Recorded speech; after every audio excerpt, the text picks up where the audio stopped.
Washrooms దగ్గర queue ఉండడం వల్ల క్లాసెస్కి లేట్ అవ్వడం అవుతుంది, టీచర్స్ కూడా తిడుతున్నారు మళ్ళీ. అది మెయిన్ ప్రాబ్లం. ఇంతమంది గర్ల్స్కి జస్ట్ ఒక 4 వాష్రూమ్సే ఉన్నాయి. వాష్రూమ్స్ పెంచాలని చాలా డిమాండ్ చేసినాం కానీ ఇంతవరకు అయితే ఏం లేదు.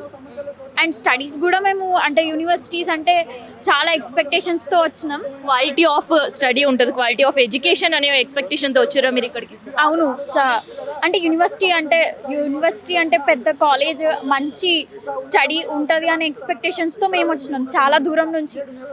వచ్చారు మీరు? మంచిర్యాల డిస్ట్రిక్ట్ నుంచి వచ్చినాం. నేను ఒక్కదానే కాదు, ఇంకా మా ఫ్రెండ్స్ కూడా చాలా లాంగ్ నుంచి వచ్చిన వాళ్ళు ఉన్నారు.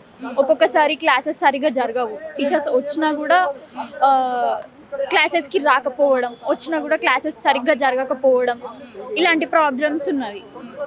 మీరు చాలా దూరం నుంచి వచ్చారు.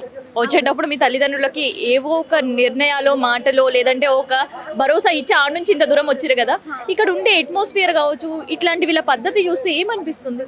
ఇప్పుడు నాకైతే స్టడీస్ మీద చాలా ఇంట్రెస్ట్. అంటే మా చుట్టుపక్కల ఉండే వాళ్ళ వల్ల కూడా మన అట్మాస్ఫియర్ చేంజ్ అయ్యే అవకాశం ఉంటుంది కదా. చుట్టుపక్కల వాళ్ళు టైంపాస్ చేయడం వల్ల కానీ, మనం ఎంత ఇంట్రెస్ట్గా చదవాలనుకున్నా కూడా మన చుట్టుపక్కల ఉన్న అట్మాస్ఫియర్ మనల్ని చేంజ్ చేస్తుంది కదా, ఆ చేంజెస్ ఉన్నాయి.